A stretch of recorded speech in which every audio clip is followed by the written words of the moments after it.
संजय राऊत आणि त्यांच्या स्वप्नात आमचे धर्मवीर आनंद दिघे साहेब कसं शक्य आहे? संजय राऊत यांनी कायम दिघे साहेबांबद्दल मत्सर व्यक्त केला. संजय राऊत यांच्या मुलाखतीमुळे दिघे साहेबांना टाळा लागला. त्यामुळे अशा माणसाच्या स्वप्नात दिघे साहेब कधीच जाऊ शकणार नाही. आणि हो, यांच्या स्वप्नात दिघे साहेब आले होते असं म्हणताय. माझ्या स्वप्नात हिंदू हृदय सम्राट बाळासाहेब ठाकरे आले होते काल.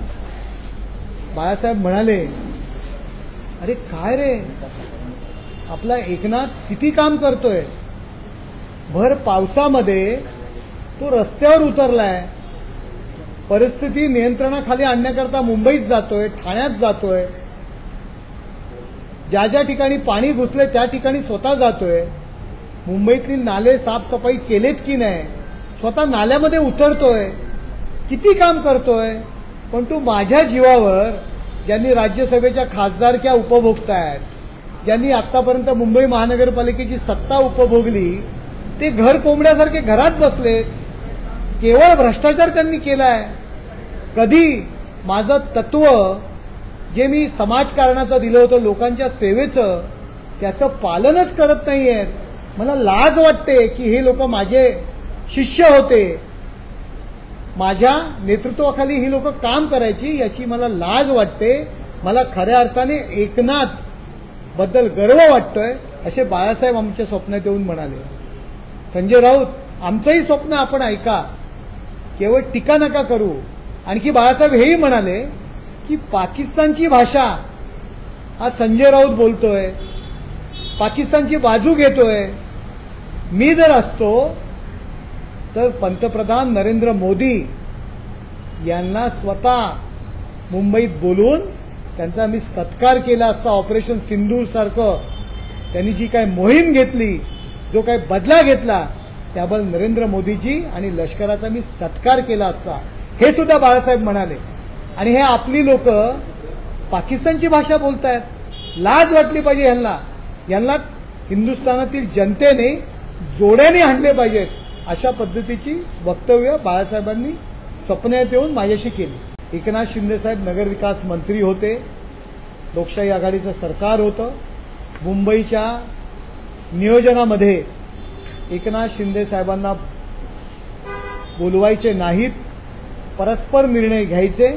या संदर्भात हे आमच्या लक्षात येत होतं, दिसून येत होतं.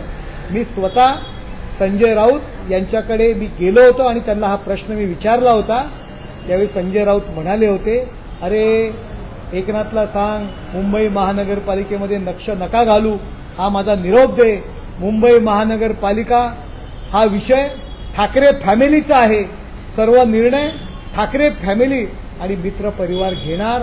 अशा पद्धतीचं वक्तव्य संजय राऊत यांनी माझ्याकडे केलेलं. त्यामुळे ज्यावेळी तुमच्या हातात सत्ता होती, मध्यंतरीच्या काळामध्ये जेव्हा मुंबईत पाणी तुंबलं, त्यावेळी आदित्य ठाकरे यांचा उत्तर होतं की निसर्गात झालेला बदल आहे, वातावरणात झालेला बदल आहे, त्यामुळे अशा काही गोष्टी घडतात.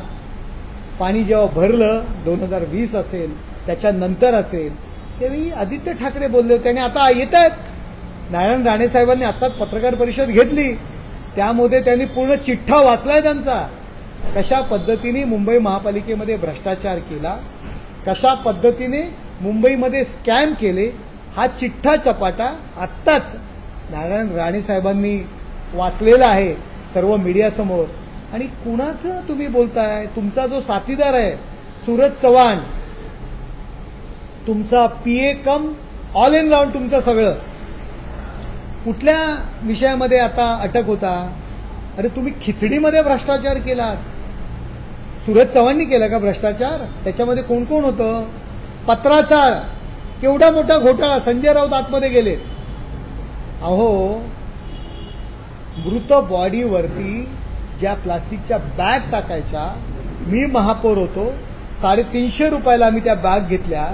आपण मुंबई महानगरपालिकेमध्ये 7,000 रुपयाला तीच बॅग, तीच कंपनी भ्रष्टाचार आपण केलाय.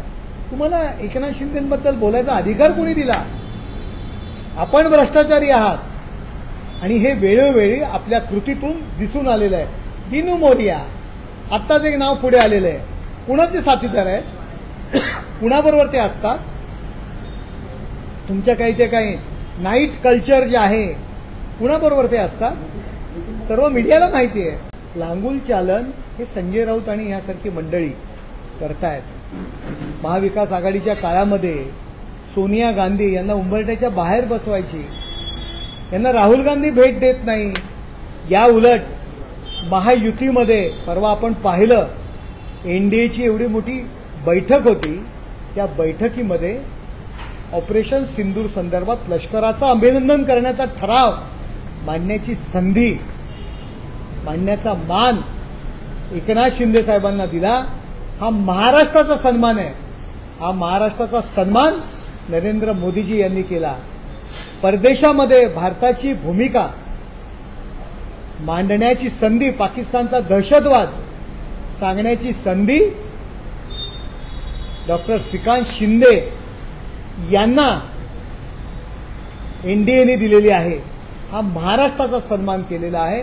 तरुण महाराष्ट्रातील नेत्याला ही संधी दिलेली आहे. सुप्रिया सुळेंना ती संधी दिलेली आहे. हा महाराष्ट्राचा सन्मान एनडीए आघाडीने केलेले. केवळ लांगुल चालनाचं काम, दरवाजाबाहेर उभं राहण्याचं काम संजय राऊत आणि मंडळी करतायत.